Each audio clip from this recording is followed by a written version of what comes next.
Shakyamuni Buddha. Before we get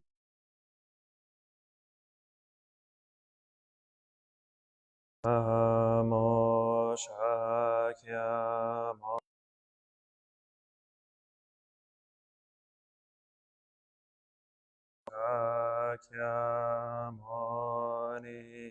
Buddha.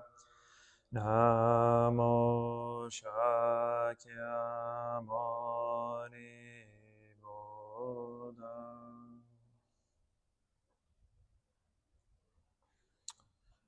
Good evening,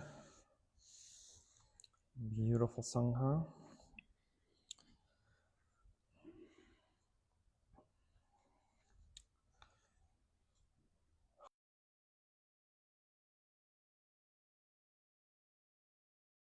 Sutra study class of the Amitabha Sutra, or the smaller Sukhavati Vyuha Sutra. So the last few classes we've covered the first two of the attempting to complete the third, which is clarifying the principle. And then after that,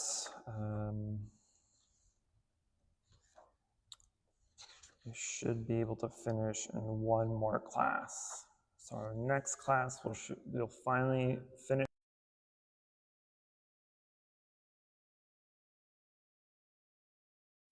which I know everyone has been just on your knees and toes, just waiting for it to happen. So we're almost there.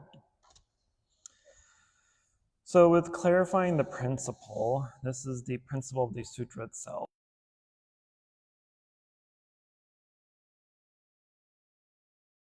Buddha's name. So these are essentially the three requisites, or the prerequisites of the Pure Land Dharma door, or the Pure Land school, or Pure Land tradition, Pure Land practice. So the first one is faith, and we'll see faith a lot in Buddhism and Buddhist practice and study, but we have to understand the type of faith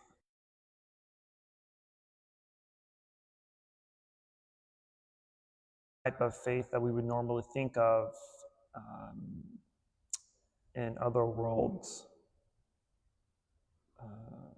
monotheistic religions. So instead of faith necessarily in a deity or a God figure of some sort, providing you the assistance, providing you this guidance, providing you this help that you're requesting, faith here is kind of specifically to the sutra. Faith here is of three types. The first one, of course, is faith of in ourselves, right?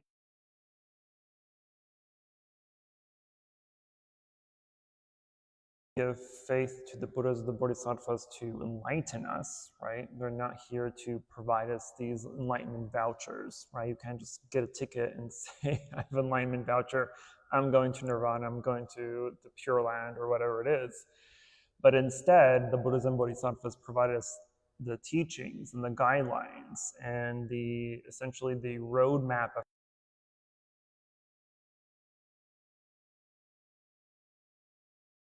so we can get on the enlightenment boat and cross the shore of suffering into the shore of enlightenment. So faith in ourselves is the most important aspect in our practice.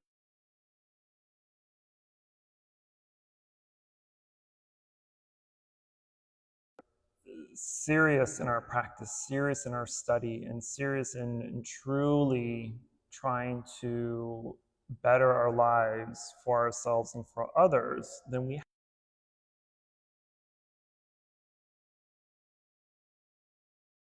you in order to succeed in the practice. Because if your tank is empty and you have no faith,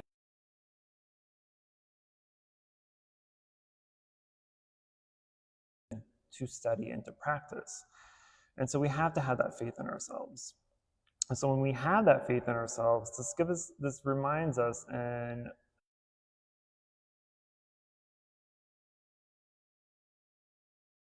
enlightened. We have the ability to practice and to study and to go through these teachings, to go through these sutras, to go through these different meditations and these practices and techniques in order to clarify our mind, to purify our mind, and to perfect our practice in order to have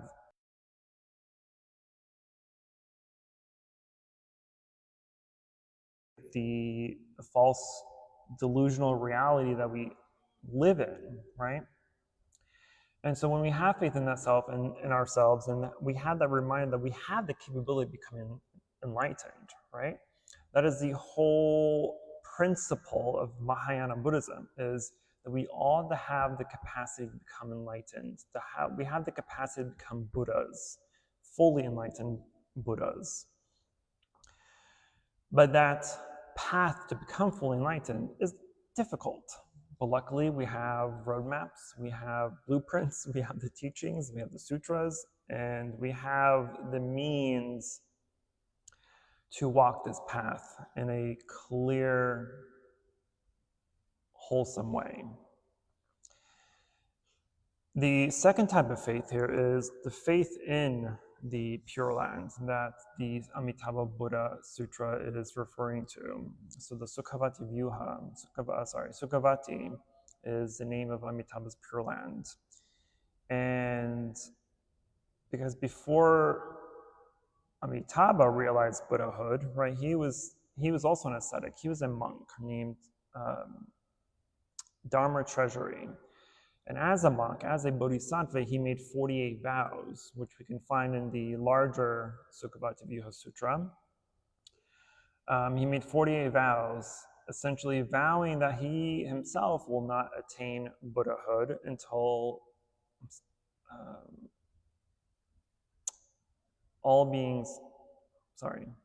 that he would not attain Buddhahood until all beings in his realm attain Buddhahood as well. And so he himself followed these same vows, right, that he is telling us to follow. And that is how he became enlightened, is by having faith in his practice, having faith that he's able to attain Buddhahood, and he eventually did. And now he's providing that same faith to us, saying that you too have that capacity and have that capability of attaining enlightenment as well. The third type of faith is faith in cause and effect.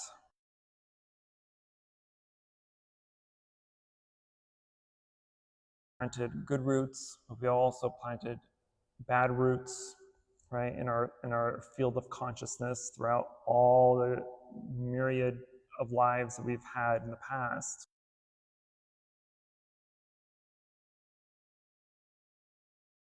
We know, or we can surmise, that we have planted enough good roots that we're in a place and time when we're able to actually meet the Dharma, to actually be able to meet Buddhism, right?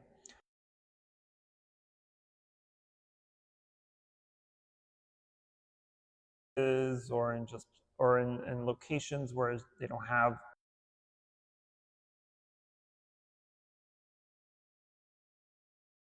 the Dharma. They have no chance to encounter the practices that can help them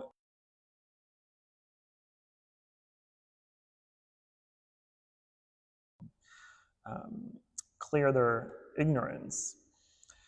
And so we know that even though our lives may not be perfect necessarily, right, but we've at least done enough good in this life and past lives to be able to be here, to be able to encounter the Dharma, to be able to encounter not just the Dharma in general, but to be able to have a temple, right?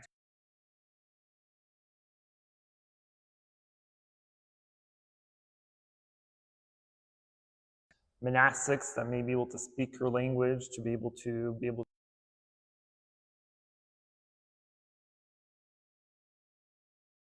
right? Because there's thousands of temples in the States, right? From all different countries, right? China,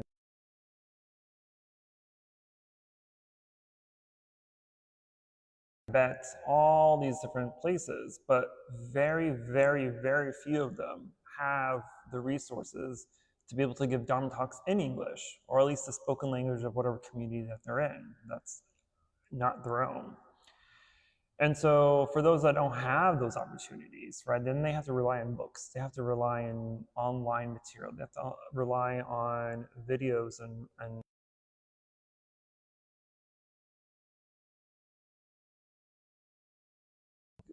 because they don't have the means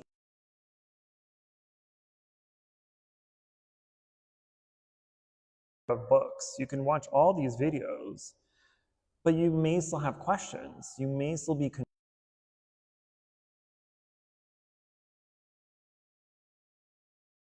is to ask those questions, right? And so to have a place and people to be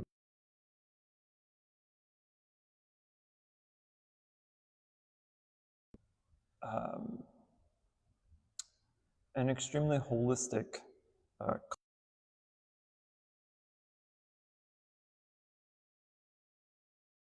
and lastly, which I won't go into too much detail because it's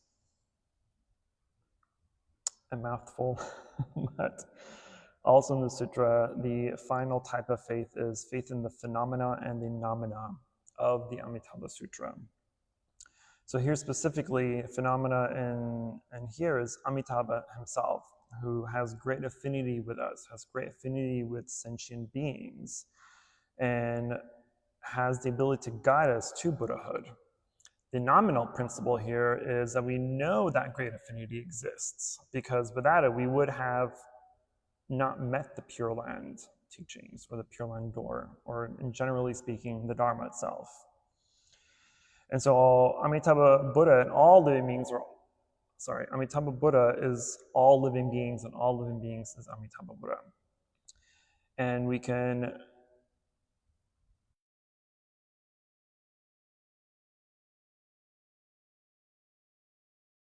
always a Buddha, right? He was still a monk, he was still a normal human being or normal being somewhere out.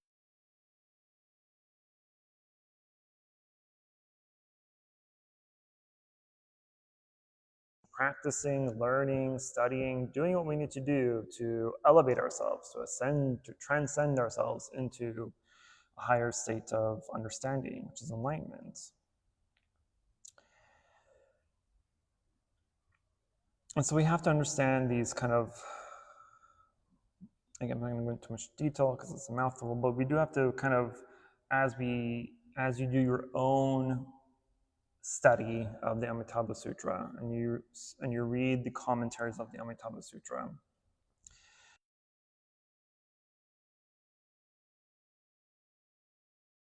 relation between this connection of phenomena and noumena, because essentially it's just saying that the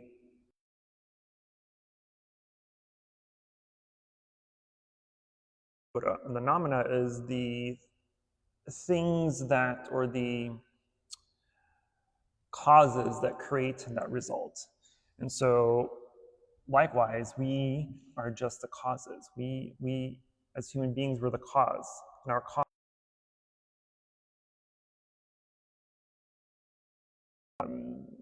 meditation, learning the Dharma, knowing the teachings, and the end result, the goal, of course, is to become fully enlightened. And we can see that in our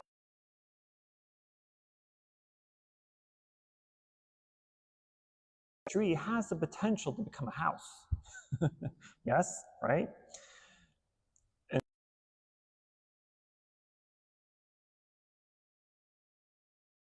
just being a tree, right? We can't see the house that lives within it. We don't see the potential of it becoming a house.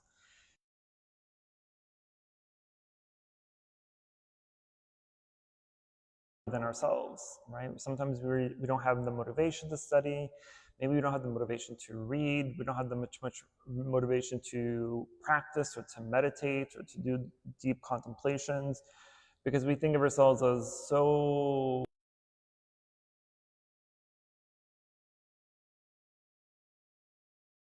to become anything other than what we are. But that's not true. That's extremely untrue, because we know that we have the capacity to change. And that's kind of the beauty of the world, even though the world's kind of in shambles and chaos right now. But beyond that, the beautiful thing about life is impermanent.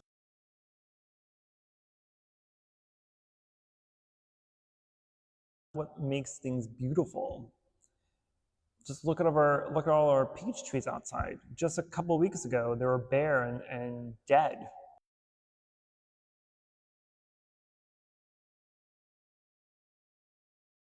Right? We have many hybrid trees that have 2 or more colors, and knowing this impermanence of this tree, we also know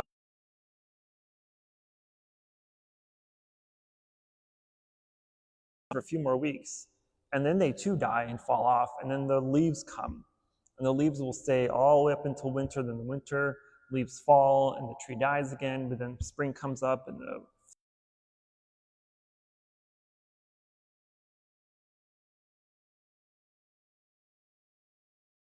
but that is what creates beauty.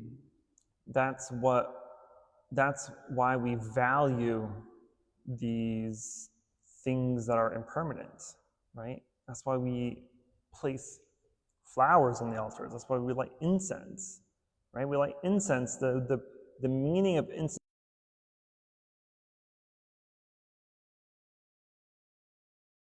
We have incense lit, and it smells fragrant. It smells like sandalwood, right? It brings you in a state of calmness, I hope, right? In a sense of relaxation and comfort and peace.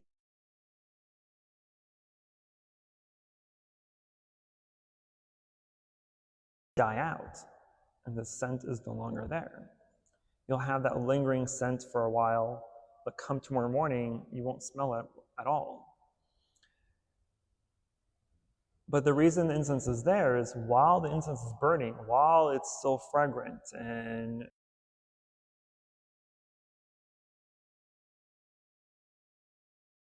just how short of a period beauty is. Especially in our lives. We think, yeah, we're going to live up to 80, 90, 100 years old, right? That's for a lot of people, it's a seemingly long life. But in reality, on a cosmic scale, that is nothing. That means nothing. We've made no impact on a cosmic scale in our 80 years of life, right? And so a lot of people don't worry about their lives until the very end, after they've retired and they just kind of, just hung out and they just sit at home waiting to die, right? Think of our lives now. Think of our life, right? Our entire lives, the majority of every single person's life is to appease society in a way, right? Meaning that, you spend 12 plus years in school, right? Go to college, years working, and then you retire at 65, 70, maybe older. And then now that you've retired, and you're like, okay, now I actually have some time for myself. But then you get up, you're like, oh, nope, my back doesn't want that. Let's sit back down.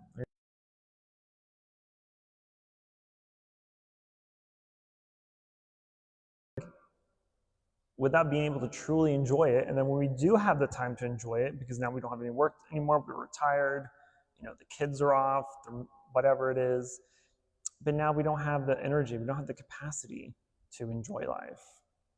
And so that brings a lot of depression and sadness to a lot of people. When we used to go many years ago, there was a seniors home down here somewhere that the abbot and I used to. And the very first time I went, I think I was still a novice at this point, but the very first time I went, I remember looking at all these seniors just there, right? They're not doing anything, they're just sitting down. They're literally just waiting to die. And I thought that was such a sad thing to see, But of course, at the time, I'm still ignorant, right? I don't know about their past life. I don't know how they've grown up. I don't know what they've done in life, if they've enjoyed it or not, if they've done everything that they've ever wanted to do, if they've crossed out everything on their bucket list, right? I don't know that. But I would imagine that if you did spend your life doing the things you do enjoy, going to places you want to go, crossing things off your bucket list, that when you're finally old and decrepit and ready to die when you're 95 or 100, then you kind of like, you're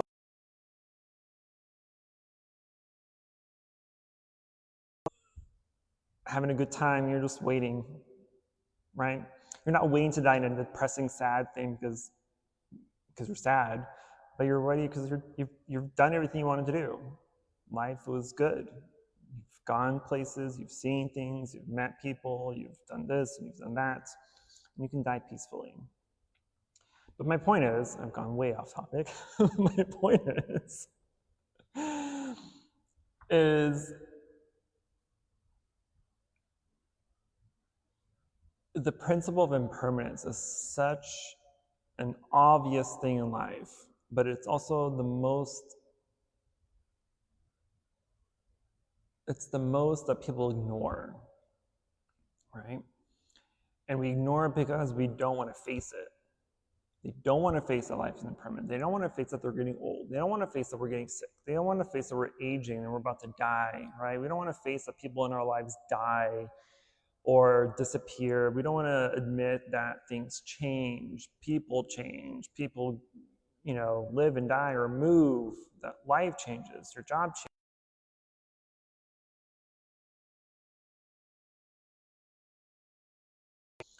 But it's because change happens that we're able to, I hope, enjoy life. Where was I going with this? I don't know where I was going with this. This has nothing to do with faith, but I don't know. But anyway.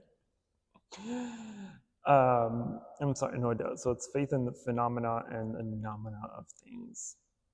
Okay, enough with impermanence. We already know impermanence. The second principle of clarifying the principle is vows.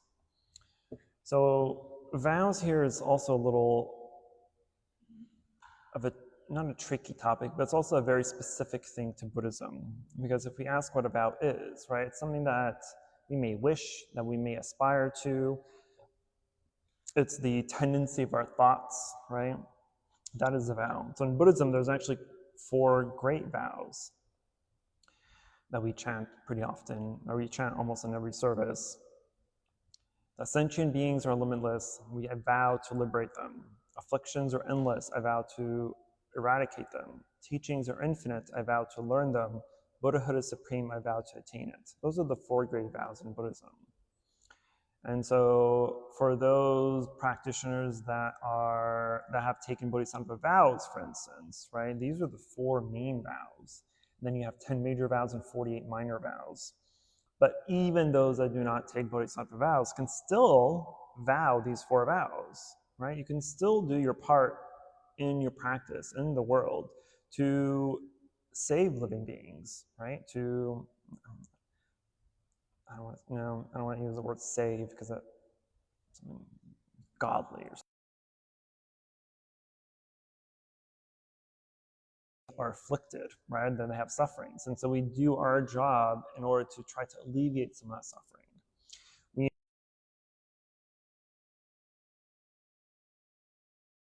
The defilements of the mind is inexhaustible. And so we do our part to as vast and comprehensive, and we do our best to try.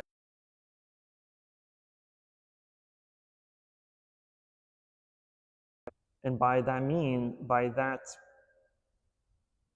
and the result of that is attaining Buddhahood, right? Because we are able to realize the Dharma.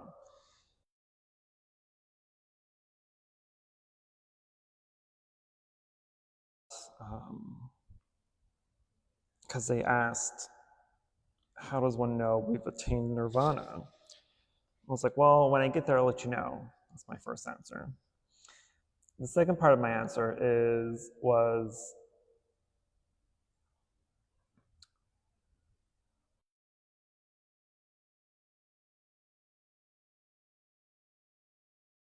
where ignorance is not a concern. Greed is not a concern. And anger is not a concern. That means you have a mind that is free of those poisons, free of those defilements. Because those are the three main poisons that is what locks us in.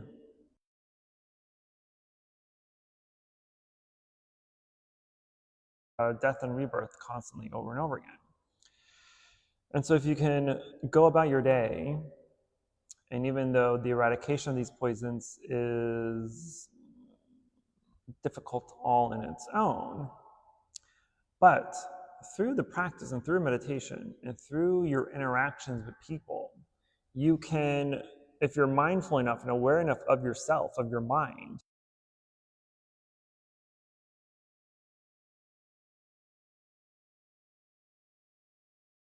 my anger is non-existent or minimal, right? You can gauge these things on your own.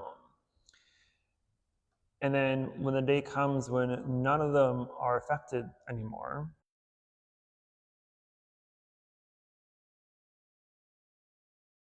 this is a mind of freedom. This is a mind that is clear, free from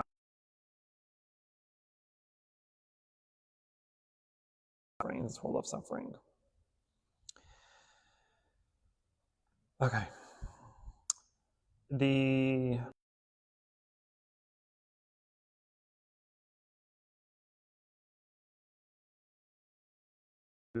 3, 8, and limitless sufferings. The 3 sufferings are suffering within suffering. This is the poverty and the misery of all living beings. Again, that's suffering within suffering. The second is suffering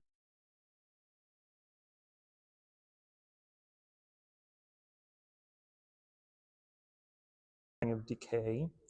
The third is the suffering of process. The suffering process, so even without the sufferings of poverty and decay, the bitterness of life process from birth to the prime of life to old age and then to death is still suffering. So the shift and change of each passing thought is called.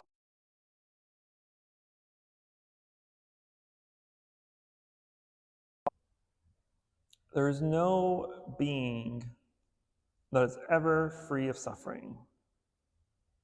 Let me rephrase that. There's no unenlightened being that is ever free of suffering.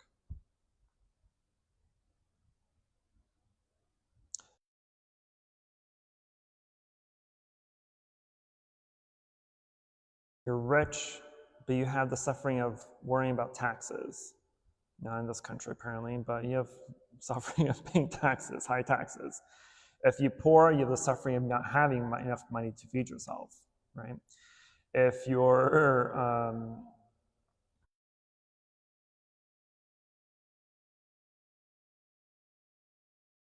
suffering divorce or suffering being single, if you have kids or suffering in having kids, if you have no kids, and that's the sum that's also a suffering, right? And so there's suffering in there's suffering constantly. There's always suffering, right?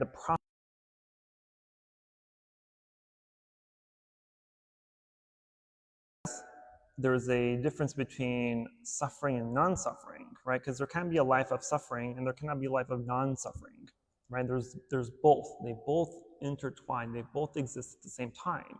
So life isn't suffering and not suffering. Life is just experience, right? And it is how you view that experience. It's how you view that experience and react to that experience that's going to cause you to either have suffering or no suffering in those experiences. So I've said so many times that no thing can cause you suffering but yourself. Your reactions to things is your suffering.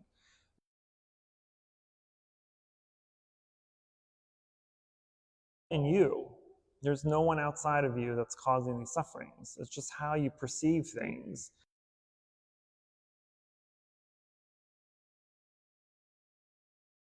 perceptions, your own ideas and mentalities that are causing you to view something as suffering or non-suffering. So that is a process of suffering of process.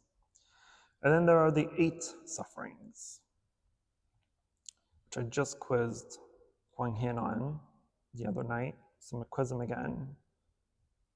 What are the 8 sufferings? Birth, old age, sickness, death, separation from loved ones, suffering of not getting what you want, suffering of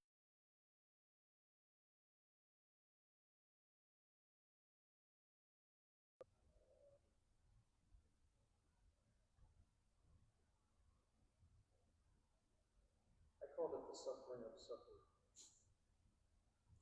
The suffering of flourishing the skandhas, the 5 aggregates. So it's the suffering of birth, old age, sickness, and death, the suffering of being separated from loved ones, the suffering of not getting what you want, the suffering of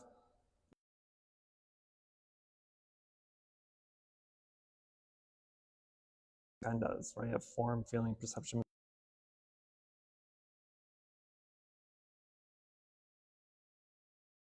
And then in the commentary, it asks, then why are there limitless sufferings besides these 8? And in the commentary, it says, in past lives, you planted the seeds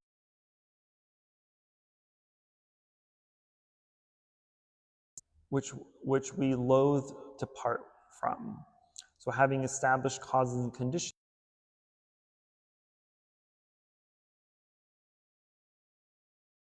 this verse, from causes made in lives gone by comes your present life. Results you'll get in lives come arises from this life's deeds. Plant good causes, reap good results. Plant bad causes, reap bad results. So this kind of goes back to faith in cause and effect, right? Faith in karma, because we know, we can see in life how cause and effect works, right? We don't have to believe in karma, we don't have to call it karma, but we cannot deny the fact of cause and effect, right? We cannot deny that. So we know that cause and effect is a real thing, right?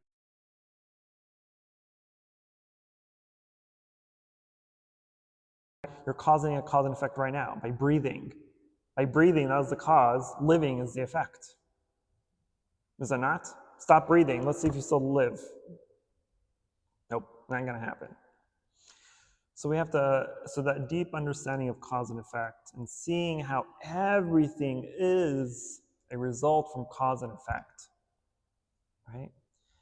And that's the kind of entrance point to this bigger topic that is later in your Buddhist practice of emptiness, right?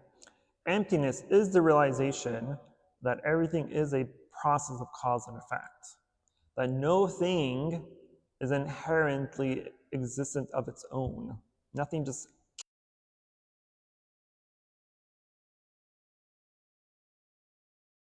by knowing that, then we can kind of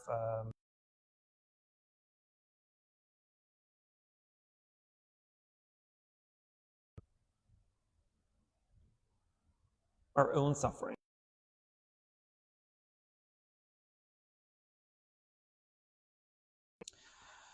So it's mentioned in many other sutras as well that living beings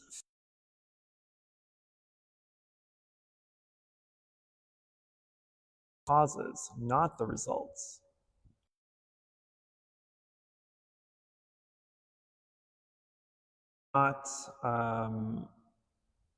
Not planting causes of suffering, so they don't have to reap the harvest of suffering.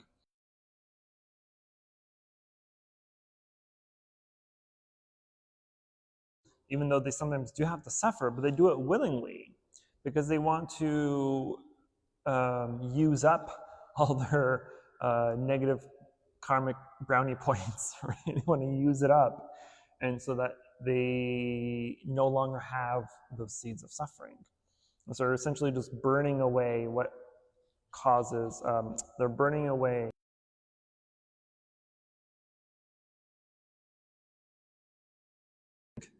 anything that may potentially be good or bad.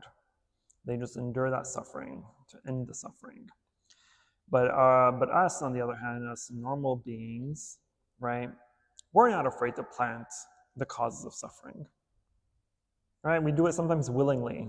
We do it with a smile on our face sometimes. Right? How many times have we done something like, yeah, I'll worry about that later. Right? You know what you're about to do is going to cause some damage or problem. You're like, I'll worry about that later. Right? Maybe not everyone has done that, but I sure have. Right? So if we fear,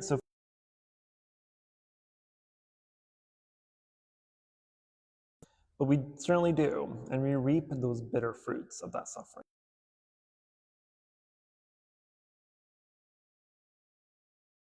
Immediately, right? Some of our actions have immediate consequences. Some of our actions have consequences that will bear fruit later on in life. Some actions will bear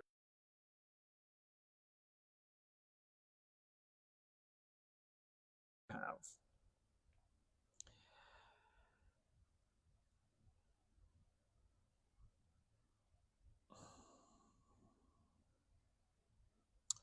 But our practice is to avoid sowing any unwholesome seeds and to continuously sow wholesome seeds, right? Positive, wholesome, correct causes. Because even though we may not be able to eradicate and get rid of every single negative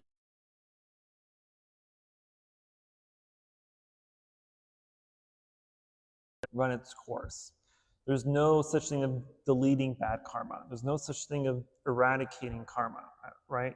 Karma is not something that we can pluck out. It is something that is always there. But the way that karma works is that you can do enough,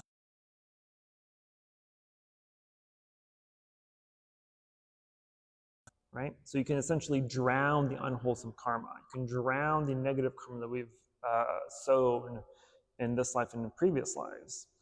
And so that's the idea.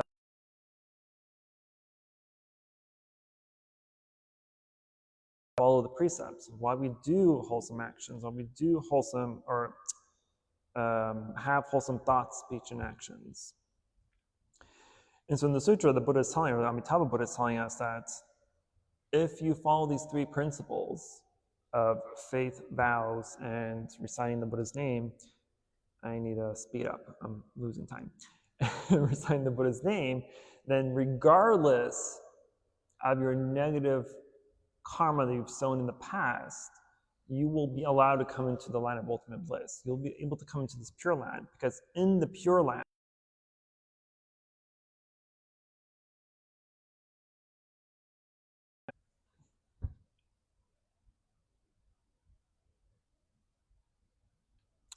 there is no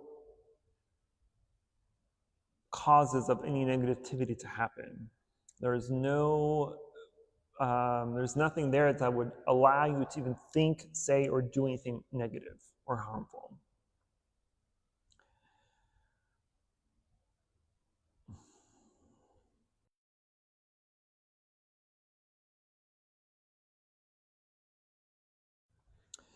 So there's a quote here that I want to kind of mention as well, that is in many other sutras.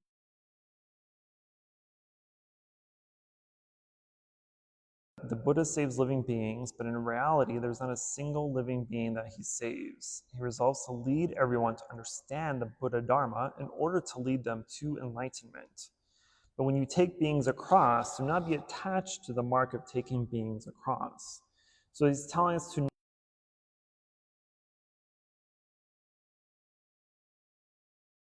I've saved one person. I've saved 3, 4, 5, 10, a million people. I've taken across the shore to enlightenment, right? Because even saying that if you're keeping count, then you've still got attachments. And so he tells us to save yet do not save yet save. This is the true crossing over. So it's also a stance of saying that we are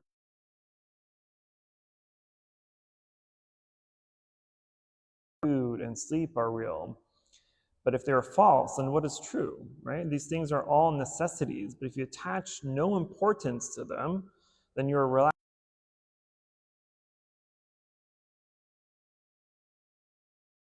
There will be no greed or love, and you will see that your former greed and love were nothing but confused actions in a dream.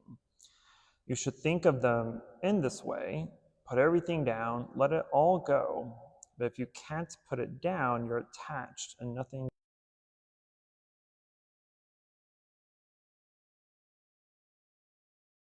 or love for externals, right?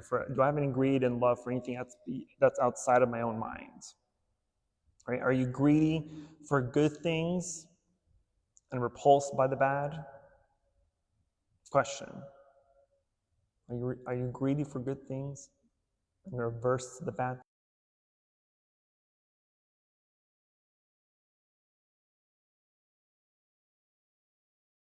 Then how do you know that you're not greedy for how do you know that you don't have greed for good and aversion for the bad? How do we know? So if you really didn't love the good and hate the bad, you wouldn't know it. So Buddha tells us, if you say, I know for certain that I have no greed,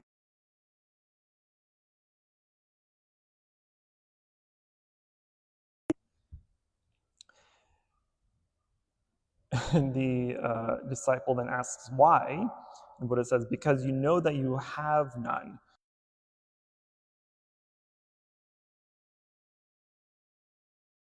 You know that you have no self. Knowing that you have no self, you still have yourself. If you say that you have no greed or love, you still have a self, and you haven't cut off all the delusions of views, and you haven't certified to the first fruit of arhatship. So it's not simply a matter of just saying it and making it so. I've cut off my greed.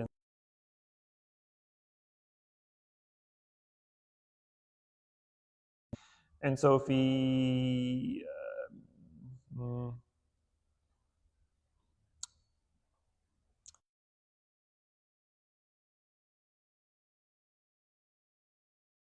levels, right? And to attain arhatship, we have to sever the, I need to talk faster. We have to sever the 10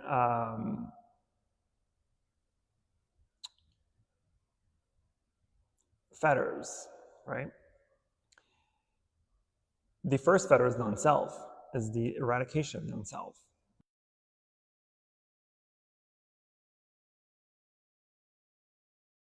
Is this huge encyclopedia-sized with 35 volume kind of teaching that we will one day potentially go over.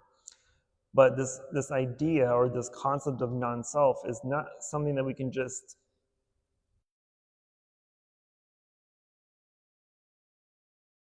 say, okay, well, I have no self because I don't have any ego. I'm not looking for name and fame or status, or I don't care for money. I don't care for fancy things or big houses or fancy cars. That has nothing to do with self. That's just preferences at this point, right?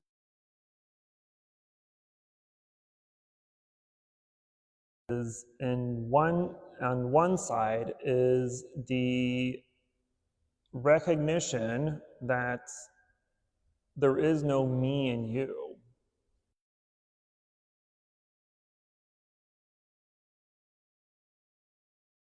I don't have what I don't have. It's the recognition that the thoughts that you have are not you. The speech that you talk is not you. The actions that you do is not you. That's a whole thing. Okay, we're not going to go into it because, like I said, it's a 35 encyclopedia volume size teaching, and we're not going to go there right now because I'm running out of time. I still have one more.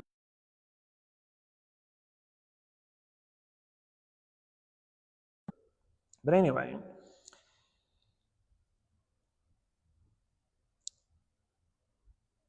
so be recognized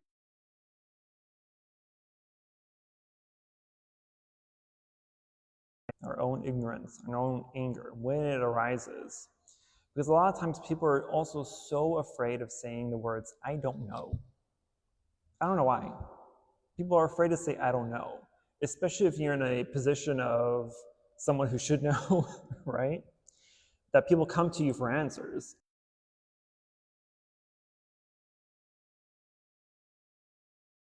Or whatever, the last thing they want to hear and you want to say is, I don't know, right? But people are so afraid to say, I don't know, that they either manipulate the answer or they try to swing it in a way that they're answering, but they're not really answering it, right? We've all done that. I've done that.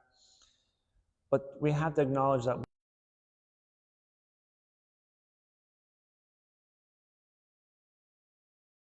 And to not get angry because we don't know. Because a lot of times, we get angry with ourselves, especially if you're there trying to remember a teaching, for instance, right? Sometimes when I'm up here teaching, I'm like, I'm having a brain fart. I can't think of the word or the term or the list, right? Because we're talking the other night, like, Buddhism is just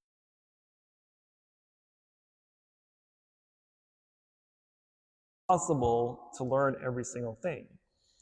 But to get angry with yourself for not remembering is useless, right? It has no benefit to you. So we have to be very mindful of our own ignorance, greed, and anger.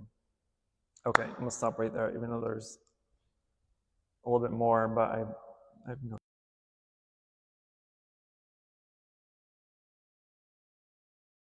Is the practice of holding the Buddha's name. So in the Amitabha Sutra, we see this quite a bit, right? It's referenced almost in every other paragraph of reciting and holding the Buddha's name. And so, especially in this sutra, the sutra takes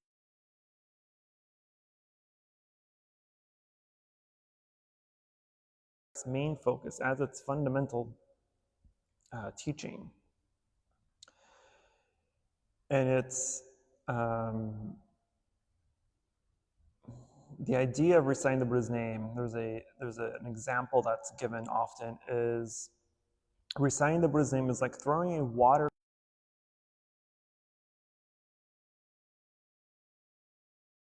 This clear water pearl can purify even the filthiest water. So reciting of the Buddha's name is like this pearl. When the Buddha's name enters a confused mind, the confused mind becomes the Buddha.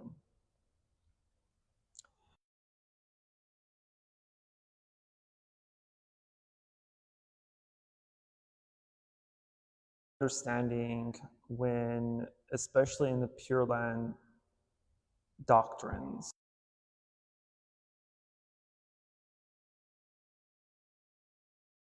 and faith in reciting his name is such a prevalent, dominant practice that it sounds like worship, right? And we have to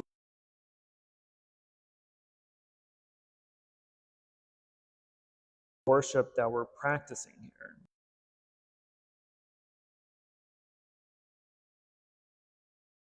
And it goes back to faith in ourselves, faith in ourselves, and knowing that we have the ability, we have the capacity to practice and learn and to attain the same realization, the same Buddhahood that Amitabha has realized, that Shakyamuni has realized, that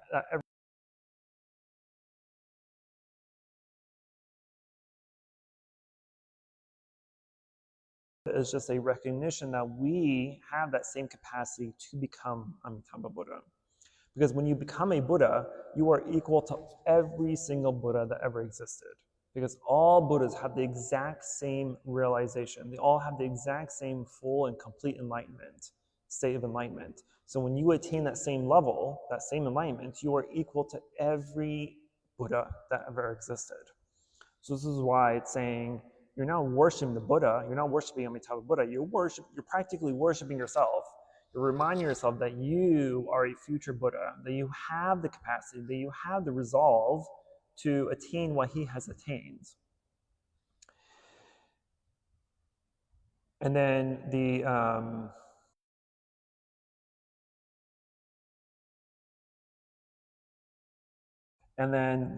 holding and reciting the Buddha's name, right? There was a doctrine called the doctrine of mean, which tells us to grasp it tightly in your fist, right? Reciting the Buddha's name is to grasp it tightly in your fist and to not let it go. So the thought after thought, we recite the name. And then there are 4 methods of reciting: the contemplating and thinking Buddha recitation, the contemplating an image Buddha recitation, the real mark Buddha recitation, and holding the Buddha's name recitation. So the first, contemplating and thinking Buddha recitation, this consists of the contemplation of Amitabha Buddha.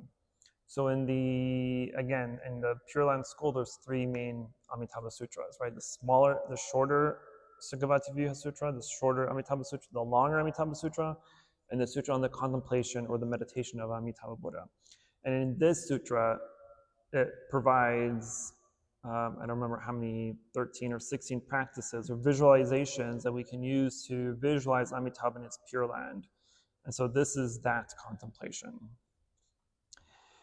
And it gives us there was a quote from that Amitabha Buddha's body is of gold.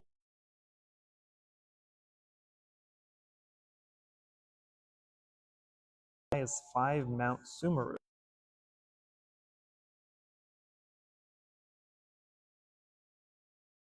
Transformation Buddhas appear within the light, with transformation bodhisattvas also limitless.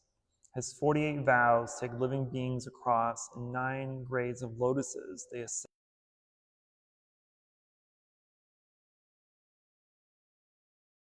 the perfection of his merit and virtue, right? So he has all 32 marks, where when a Buddha becomes a Buddha, they are recognized by the 32 marks and 80 minor marks or characteristics. And then there are 9 grades of lotuses, which we'll hear in the sutra and when we do Amitabha practices. But and you'll hear sometimes our abbot mention that there's 9 schools or 9 levels of 9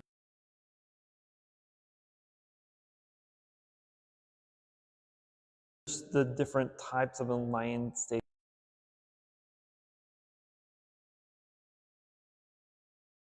life of the Pure Land. And each of the 9 grades also has 9 ranks, so making 81 in all.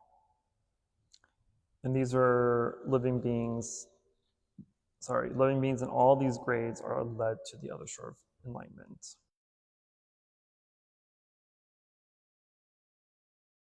And that consists of making offerings to an image of Amitabha Buddha and reciting his name while contemplating it. This is also relevant to not just the Contemplation Sutra of Amitabha Buddha, but when we are so in the evening services, when we chant Amitabha Sutra, when we do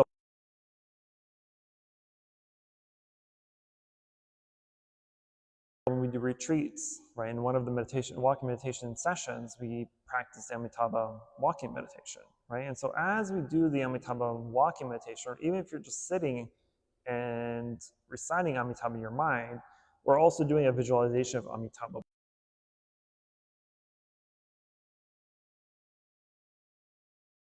Or if you've read the Contemplation Sutra, you can visualize the platform that Amitabha is on, teaching the Dharma with his bodhisattva.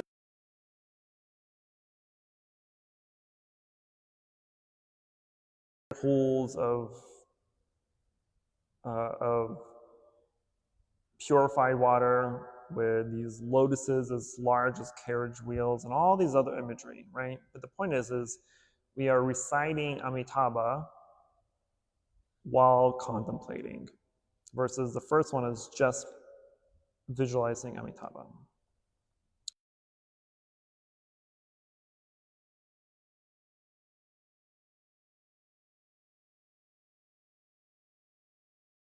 Reciting the Buddha's name that you can't.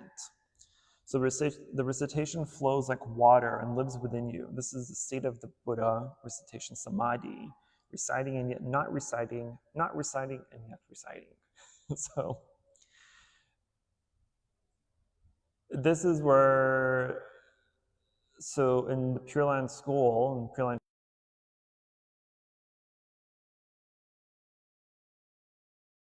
throughout the day, in every activity that they do, the moment they wake up, the first thing they recite is Namo Amitabha Buddha. Getting ready, brush your teeth, doing laundry, cleaning, cooking, whatever you're doing in life, you're always reciting Namo Amitabha Buddha. I do this with Namo Shakyamuni Buddha. There is not a single day that I can recall in the last 15 years of my practice that I have not recited at least one time in my mind Namo Shakyamuni Buddha.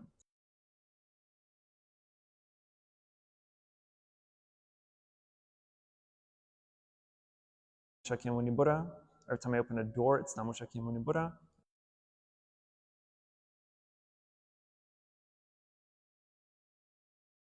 Or a bodhisattva's name. It doesn't matter who or what or when or where. But if you create that habit, then it becomes a habitual practice.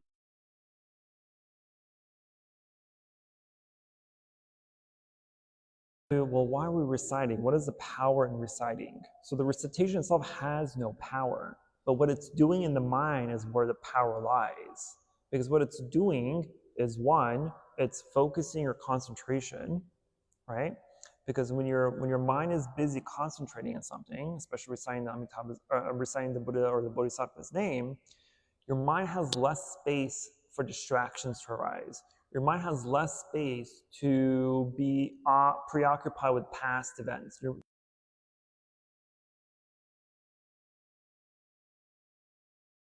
It has no room for other things to arise and take over and whisk you away to La La Land, right? Where it takes a minute or two or a few hours to come back, right? There's no benefit to that.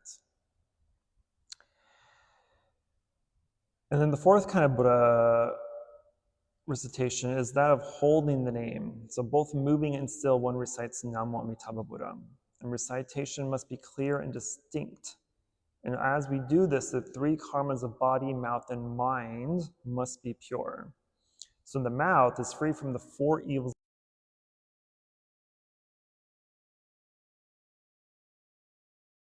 The body is without the three evil karmas of killing, stealing, and sexual misconduct.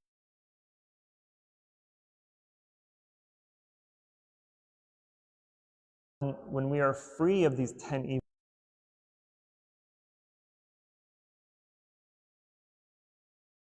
one pure thought is one thought of the Buddha.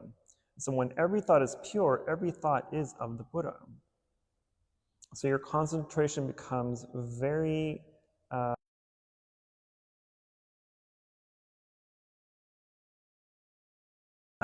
all Buddhas are equally the same.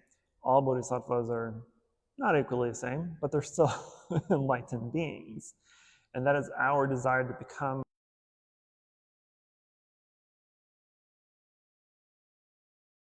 occupied with reciting the name of Amitabha or any other Buddha or Bodhisattva. Then you're using the power of concentration. You're using the power of reminding yourself of the qualities of that Buddha or Bodhisattva, right?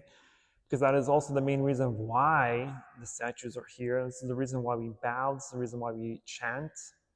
The reason why we pray is not to worship them, right? They don't care about your worship. They've never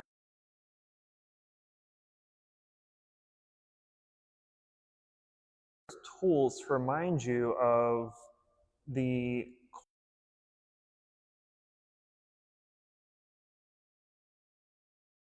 and you're trying to recollect, you're trying to develop those same characteristics, those same qualities that Buddha.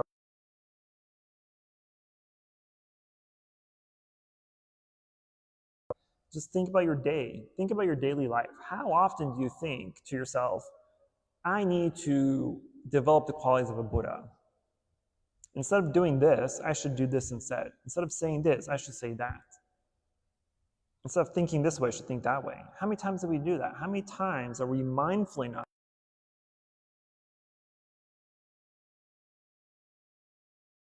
wholesome thought, speech, and action? Very rarely, right? We have to truly be mindful, and it's to such a degree where it clicks, or it kind of becomes known all on its own without you.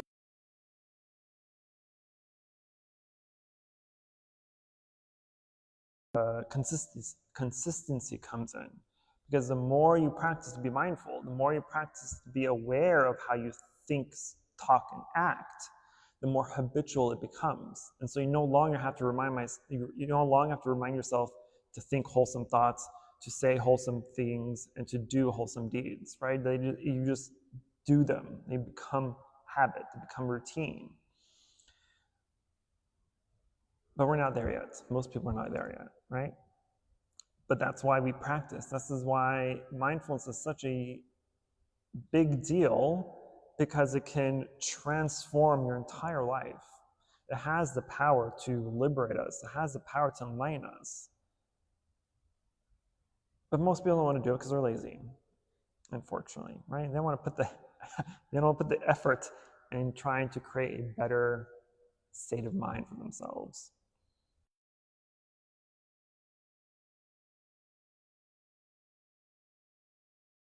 Has ever existed and will ever exist. Everything you've ever gone through, everything you've ever thought, everything you've ever felt, every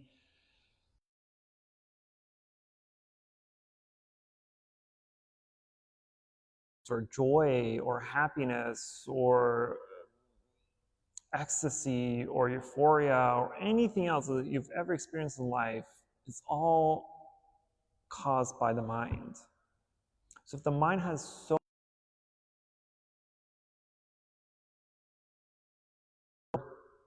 purifying it, why not work toward eradicating all those things that cause us such discomfort and suffering in life?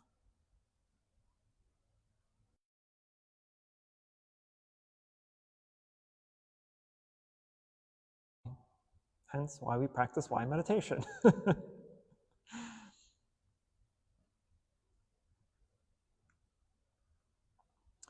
So that is the third and last of the fivefold profound meanings. And to take that, to take faith, vows, and recitation of the Buddha's name as the doctrine. Okay.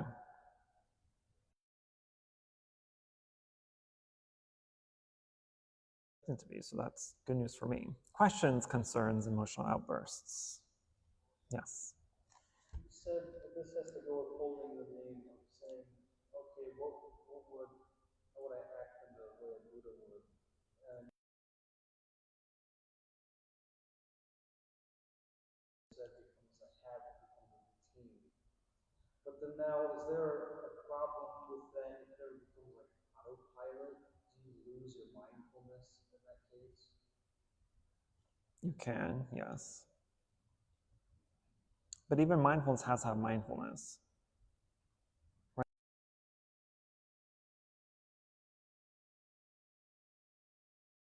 Mind on autopilot, then it's no longer mindfulness. Think of when we meditate. If we meditate on our breath by counting, right?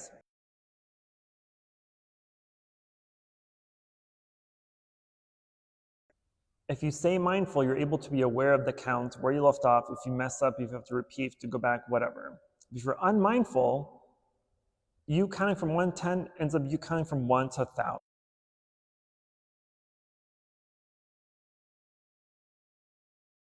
But now that counting becomes routine, becomes turned on to autopilot, it's no longer a practice. It's no longer an exercise of meditation. So likewise, even when we were reciting the Buddha's name,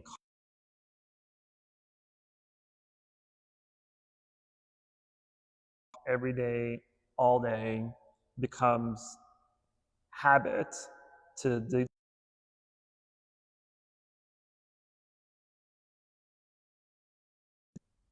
Because reciting the Buddha's name has to go hand in hand with mindfulness. You're reciting the Buddha's name to become mindful. So if you're no longer mindful by reciting the Buddha's name, then you're reciting the Buddha's name for no reason. You're just busying your mind with Amitabha or Shakyamuni. Good question.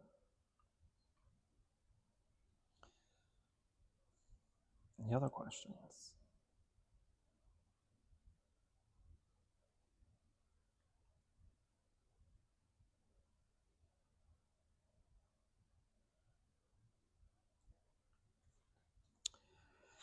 So we only have 2 more pieces to go through, the discussing the function and determining the teaching mark. The teaching mark is going to be very short because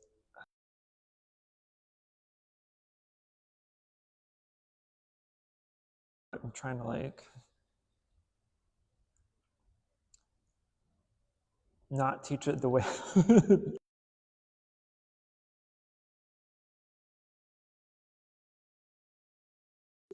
critical and analytical when it comes to my teachings, and this is very much falls under that category or under that bucket. So I'm going to try to dumb it down in a nice way. I don't want to say the word dumb because we're not dumb, but smart it down, intellectually bring it down.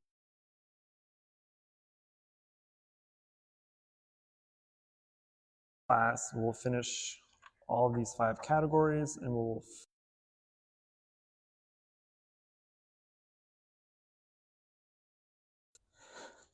take one more class before we actually go in, because I would like to provide a backstory to the sutra first that I did not go over in our very first class, but it has to do with Ananda. And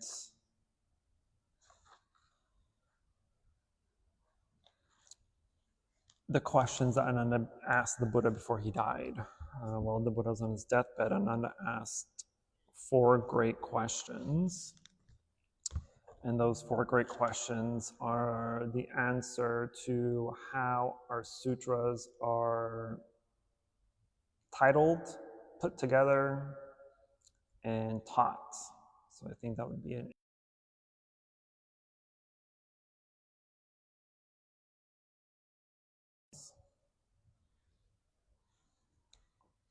Otherwise, I hope to see everyone tomorrow morning for meditation class. It's going to be a very interesting one. Prepare to potentially cry. I won't make you cry. I won't. The teachings will. It's just that profound, you know? I'm just kidding.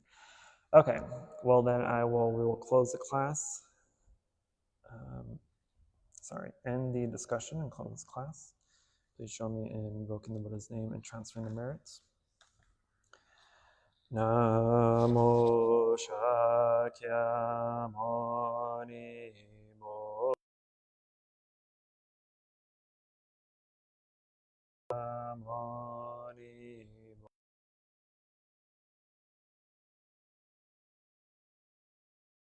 Mani Moda.